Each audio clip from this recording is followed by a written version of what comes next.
Co-presented by Vimal. बोलो जुबान केसरी. तरुणांच्या भविष्याशी खेळणाऱ्यांना सोडणार नाही. नीट पेपर फुटीवरून पंतप्रधान मोदी यांचा थेट इशारा. प्रकरण फास्ट ट्रॅक कोर्टात चालवण्याची घोषणा. शिक्षण मंत्री धर्मेंद्र प्रधान यांच्या निवासस्थानाबाहेर सुरक्षा वाढवली. प्रधानांच्या निवासस्थानाकडे जाणारा मार्ग बंद. कृषक रोडवर पोलिसांचा पहारा. दिल्लीतील प्रवाशांना मनस्ताप.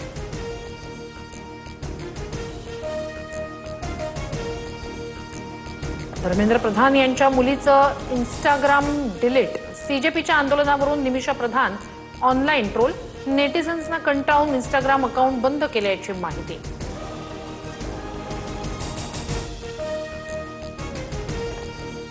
दिल्लीत छावणीचं स्वरूप. सीजेपीच्या आंदोलनामुळे 16 मेट्रो स्थानकं आणि कॅनॉट प्लेसचा रस्ता बंद. दिल्लीत आरएएफ आणि पोलिसांचा कडक बंदोबस्त तैनात.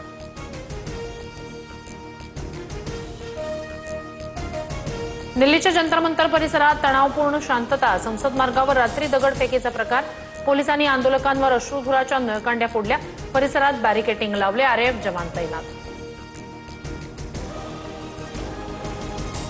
मैं भी जिंदा हूं. रुग्णालयातून सोनम वांगचुक यांची पहिली प्रतिक्रिया. विद्यार्थ्यांवर कुठलीही कारवाई करू नका, सरकारकडे मागणी.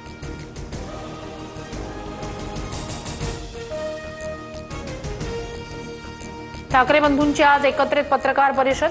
देशभरातील विद्यार्थ्यांच्या भविष्यासाठी ठाकरे बंधू मैदानात. मुंबईत 26 जुलैला ठाकरे बंधूंचा संयुक्त मोर्चा निघणार. विद्यार्थ्यांच्या खांद्यावर बंदूक ठेवून राजकीय पक्षांचा कारभार अयोग्य. मुख्यमंत्री फडणवीसांचा विरोधकांवर निशाणा. विद्यार्थ्यांच्या आशा आकांक्षा पूर्ण करणं सरकारचं कर्तव्य असल्याची फडणवीसांची प्रतिक्रिया. वंचित बहुजन आघाडीचा आज महाराष्ट्र बंद. कार्यकर्त्यांना पोलिसांच्या नोटिसा. शांतता भंग करणाऱ्यांवर कायदेशीर कारवाईचा इशारा.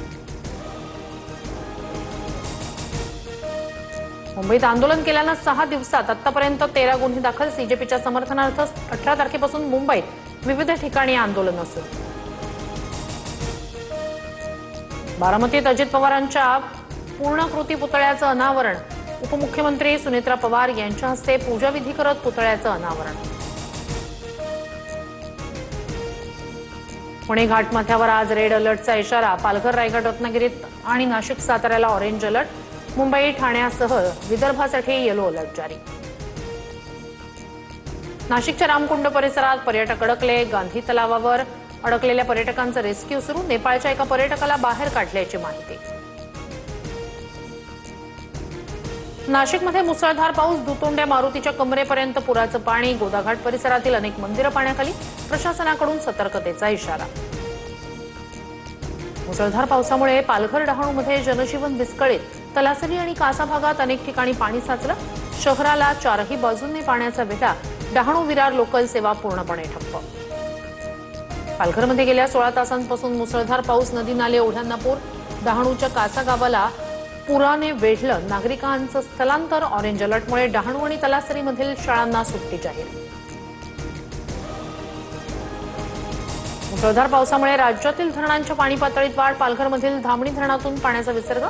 सूर्या नदीकाठच्या 65 गावांना सतर्कतेचा इशारा. कोल्हापूरच्या पंचगंगा नदीच्या पाणी पातळीतही झपाट्यानं वाढ. रत्नागिरीच्या जगबुडी नदीत कंटेनर कोसळला. गोव्याहून मुंबईच्या दिशेनं जाताना कंटेनर थेट नदीत कोसळला. थरारक सीसीटीव्ही समोर. चालकाचा शोध सुरू.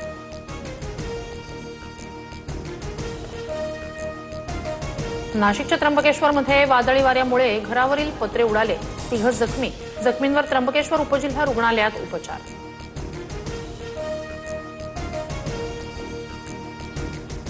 Co-presented by Vimal.